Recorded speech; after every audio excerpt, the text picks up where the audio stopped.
दोस्तों नमस्ते। आज मैं आप सभी को अपने बारे में थोड़ा सा बताना चाहती हूँ। कई साल पहले मैंने यूट्यूब स्टार्ट किया था।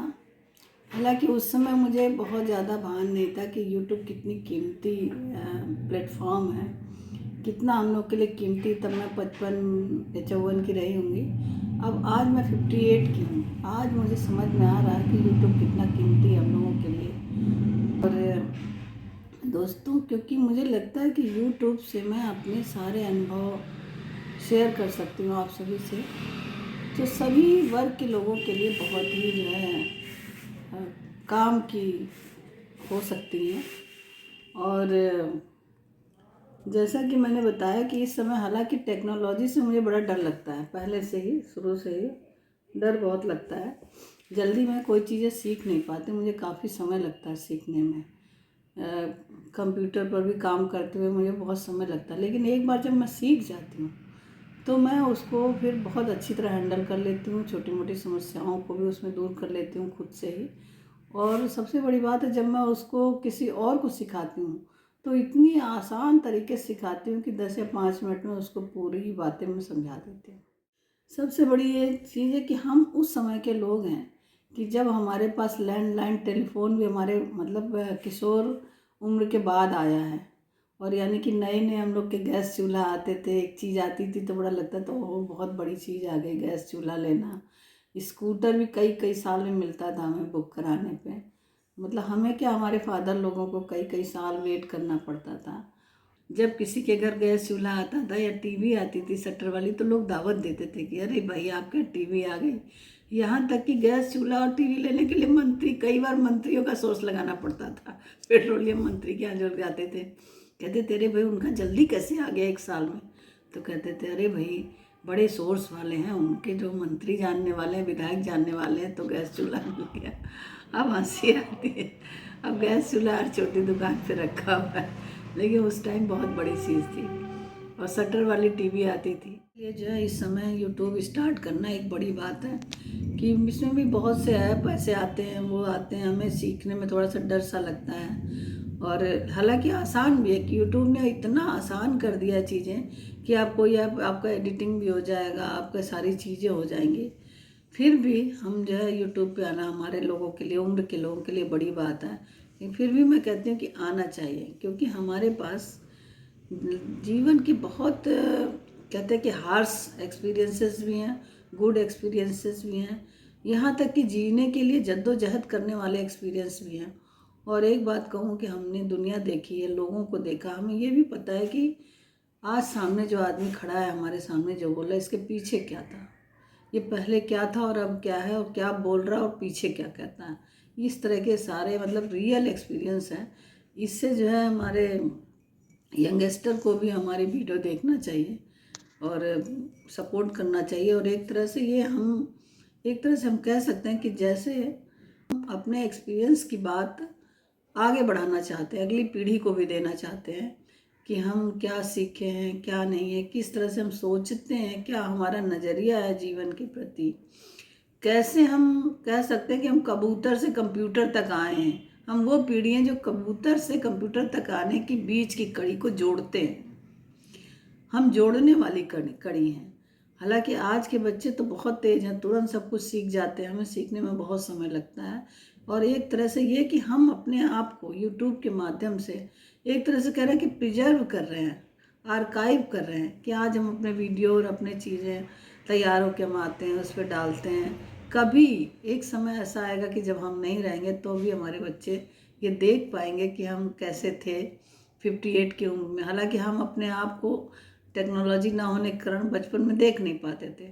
फोटोग्राफी होती थी, लेकिन हमारे माँ बाप को ऐसी अकल नहीं थी कि वो हमारे बचपन में फ़ोटो खिंचाते या कुछ करते। हालांकि इतना ज़्यादा महंगा भी नहीं था, लेकिन बात थी अवेयरनेस की। कुछ लोग खिंचाए भी हैं और कुछ लोग बिल्कुल ही ध्यान नहीं देते थे कि हम कोई अपनी मेमोरी बनाए। तो यूट्यूब एक तरह से प्रसिद्ध होने के लिए, मेमोरी बनाने के लिए, और यहाँ तक कि मेमोरी आप कैसी बना सकते हो, प्राइवेट भी कर सकते हो और पब्लिक भी कर सकते हो। दोनों तरह की मेमोरी बनाने के लिए, नेम और फेम पाने के लिए बहुत ही अच्छा प्लेटफॉर्म है। यानी कोई भी व्यक्ति जो पहले मीडिया में काम करने को लोग जो करते थे उनको बहुत बड़ा मानते थे। लेकिन अब यूट्यूब ने एक ऐसा प्लेटफॉर्म दे दिया है कि एक मजदूर भी एक प्रसिद्ध हस्ती बन जाता है यूट्यूब पे आकर के। यूट्यूब ने इतना, हमने कई वीडियोस ऐसे देखती हूँ कि जो बिल्कुल गरीब है, कुछ नहीं कर रहा है, नमक रोटी खा रहा, अपना काम कर रहा और वीडियो बनाना वो सीख जाता है, तो फिर वो वहाँ से निकल के एक पर्सनालिटी बन जाता है और उसके पीछे तमाम और दूसरे लोग भागने लगते हैं, मीडिया पर्सन उससे सीखने लगते हैं कि आखिर इसमें ऐसी क्या बात है। और वो भी अपना एक तरह से जीवन का उद्देश्य, रोजी रोटी तो उसकी चलती ही रहती है, लेकिन नेम और प्रसिद्धि भी पाता है, क्योंकि नेम और फेम ऐसी चीज़ है जिससे व्यक्ति को संतुष्टि मिलती है। ये बात तो रही यूट्यूब की कि यूट्यूब क्यों ज़रूरी है, उस पर आना और अपनी बात बताना क्यों ज़रूरी है। लेकिन एक बात और मैं आपको बताना चाहती हूँ, शेयर करना चाहती हूँ यंगस्टर को भी, जो आजकल के युवा लड़के लड़कियाँ, कि अपने समय में हमने कैसे एग्ज़ाम पास किया, कैसे प्लानिंग की उसकी, क्या क्या समस्याएं आई थी। हालांकि आज आपके पास कहने को कहते हैं कि रास्ते भी बहुत हैं, नौकरियां तरह तरह की, हमारे समय में उतनी नहीं होती थी। फिर भी मैं आपसे वो अनुभव जब बताऊंगी बात आपसे, तो शेयर करूंगी, तो आपको ज़रूर उससे फ़ायदा होगा। और जो प्रौढ़ है यानी कि हमारी उम्र के लोग हैं, उनको भी ये वीडियो हमारा देखना चाहिए, क्योंकि हम अगले एपिसोडों में आपको एक एक पॉइंट पे बताऊंगी कि कहाँ कहाँ पे मैंने कैसे समस्याओं का समाधान किया, कैसे, क्योंकि मैं ऑफिस में भी काम करती हूँ और लोगों की, बहुत से लोगों से मिलती भी हूँ, यानी कि पब्लिक डीलिंग भी है। कुछ ऑफिशियल्स होते हैं और कुछ बाहर के लोग होते हैं, उनसे मिलती हूँ।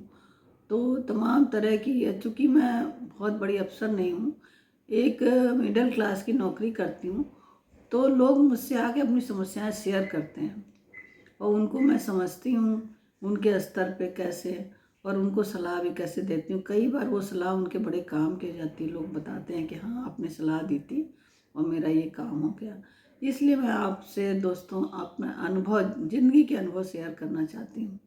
दोस्तों ये बात तो मेरी रही कि मैं अपना जो है एक्सपीरियंस शेयर करना चाहती हूँ, लेकिन मैं अपनी उम्र के और भी लोगों को कहती हूँ कि आप भी अपना वीडियो बनाएं, अपनी मेमोरी बनाएं। आपके पास भी बहुत सा ज्ञान है कि जो मैं भी जानना चाहती हूँ और लोग भी जानना चाहते हैं कि क्योंकि जीवन में हर किसी के एक्सपीरियंसेस डिफरेंट होते हैं, अलग अलग अनुभव होते हैं और हर किसी के पास ज्ञान है। जिसने जीवन जिया है, जिसने अपनी परिवार चलाया है, लाइफ को देखा है, उसके पास, सभी पास एक, कहते हैं कि जो बूढ़े व्यक्ति होते हैं या अधिक उम्र के लोग होते हैं, उनको डायमंड बोला गया है, क्योंकि हमारी उम्र के जो लोग होते हैं उनको कीमती इसलिए मानते हैं कि उनके पास अनुभव की थाती होती है। एक युवा व्यक्ति एक बूढ़े व्यक्ति का, जो कहा जाता है कि जो उम्र से बड़ा है उसके पैर छूइए। पैर छूने का मतलब आशीर्वाद लेने का मतलब कि आशीर्वाद वो नहीं है कि जो सिर पे हाथ रख दे। आशीर्वाद मतलब उसके पास ये अनुभव है कि आप कहीं भी फंसोगे, कुछ भी किसी समस्या में गिरोगे, तो वो अनुभव से आपको निकाल लेगा, निकाल के सही रास्ते पर लगा देगा।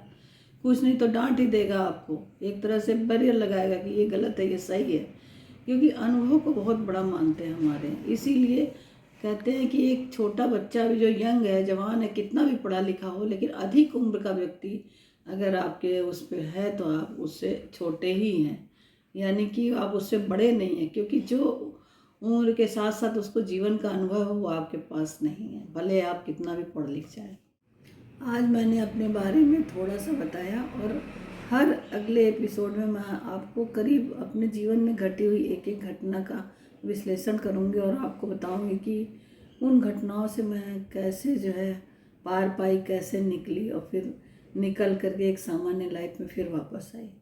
क्योंकि हर एक के लाइफ के एक्सपीरियंस अलग अलग होते हैं और उनसे आपको बहुत कुछ सीखने को मिलेगा। तो अगले एपिसोड में मैं बताऊंगी कि कैसे मैंने अपना एग्ज़ाम क्लियर किया था, क्या स्ट्रेटजी अपनाई थी, तो इस बारे में बात करूँगी। मेरा वीडियो अच्छा लगे तो प्लीज़ लाइक सब्सक्राइब करें और मुझे थोड़ा प्रोत्साहन दीजिए आप लोग, ताकि मैं भी अपने लाइफ के एक्सपीरियंस आपके साथ शेयर कर सकूँ। धन्यवाद।